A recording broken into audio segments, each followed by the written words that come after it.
Hello, ഇന്ന് നമുക്ക് ഓം Bhim Bush എന്ന തെലുങ്ക് സിനിമയുടെ കഥ നോക്കിയാലോ. മലയാള സിനിമയിലെ മാന്ത്രികൻ സിനിമ പോലത്തെ ഒരു കോമഡി ചിത്രമാണിത്. നിങ്ങൾക്കെല്ലാവർക്കും ഇഷ്ടമാകുമെന്ന് കരുതുന്നു. എങ്കിൽ നമുക്ക് വേഗം സിനിമയുടെ കഥയിലേക്ക് കടക്കാം.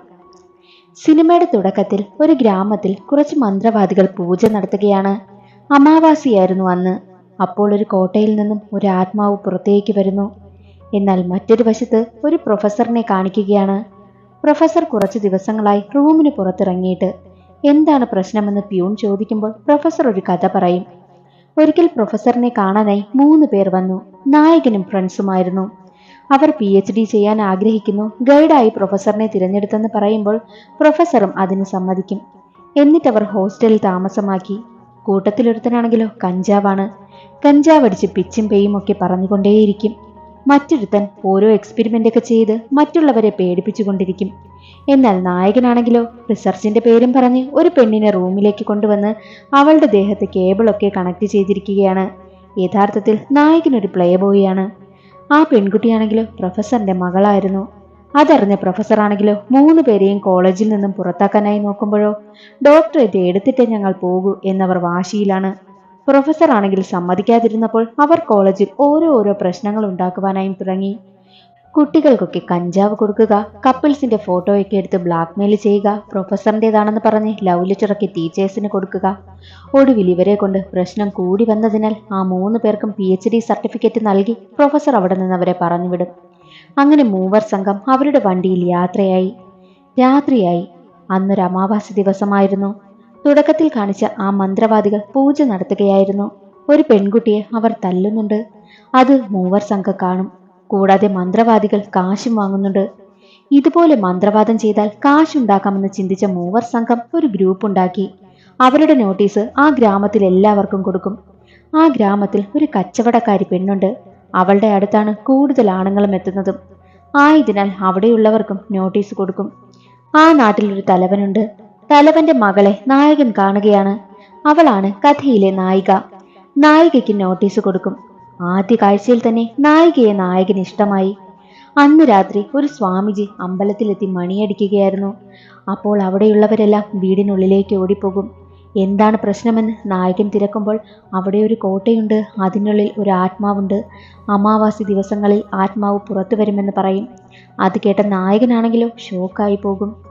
അങ്ങനെ ദിവസങ്ങൾ കടന്നു പോകവേ എന്തെങ്കിലും ചെയ്ത് നാട്ടുകാരെ വിശ്വസിപ്പിക്കാമെന്ന് കരുതി ഒരാളുടെ വീട്ടിൽ ആരും അറിയാതെ കുറച്ച് സാധനം കുഴിച്ചിട്ടു.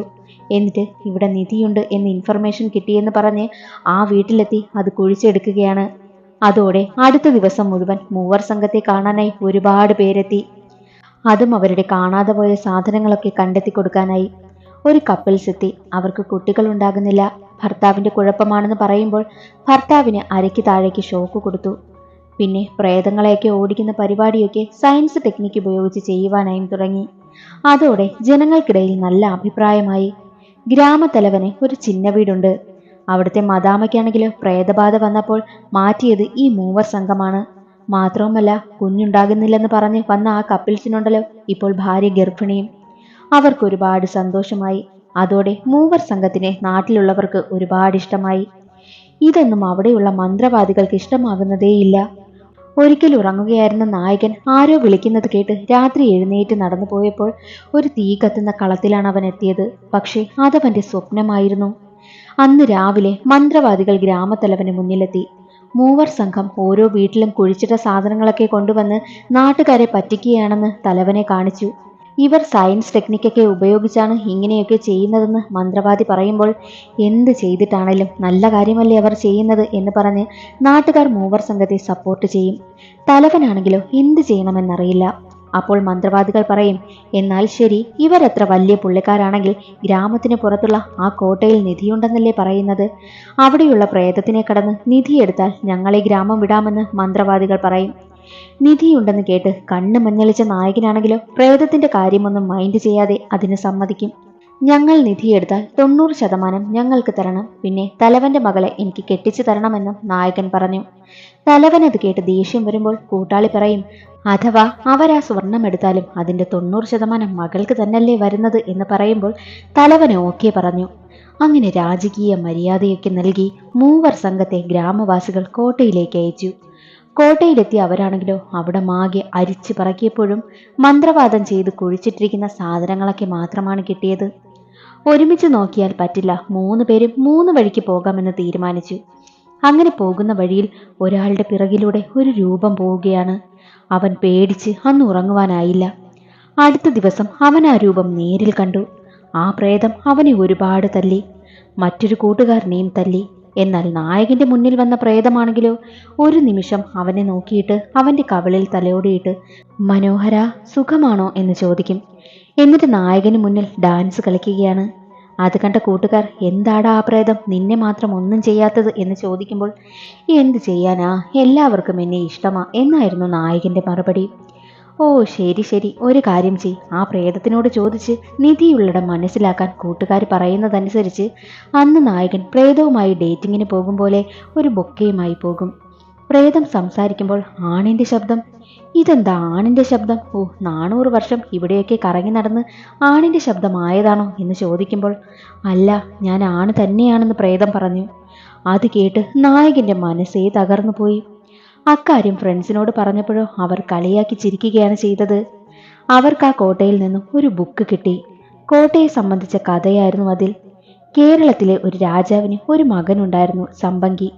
സംബങ്കി ആണായിരുന്നാലും അവന്റെ ഉള്ളിൽ ഒരു പെൺമയുണ്ട്. സംബങ്കിയെ കളരി പഠിപ്പിക്കാൻ വന്ന മാസ്റ്ററായ മനോഹറിന് സംബങ്കിയെ ഇഷ്ടമായി.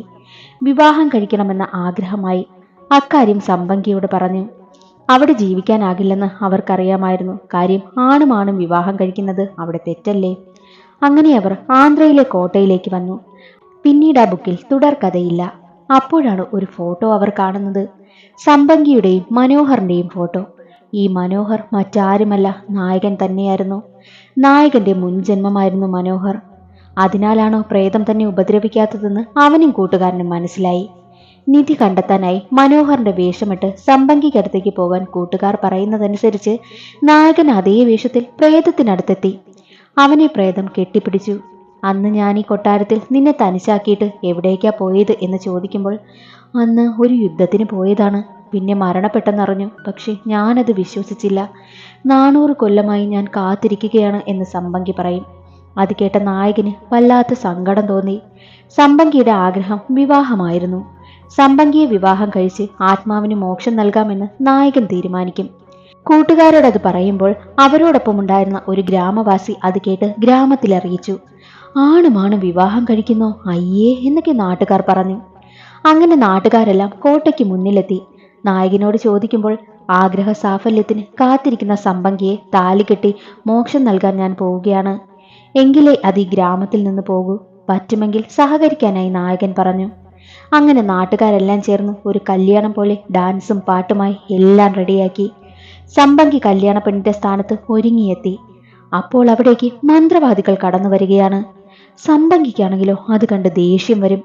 സംബങ്കി ഉടനെ തന്നെ അവരെ തല്ലി ഓടിക്കുകയാണ്. അങ്ങനെ നായകൻ സംബങ്കിയെ താലി കെട്ടി.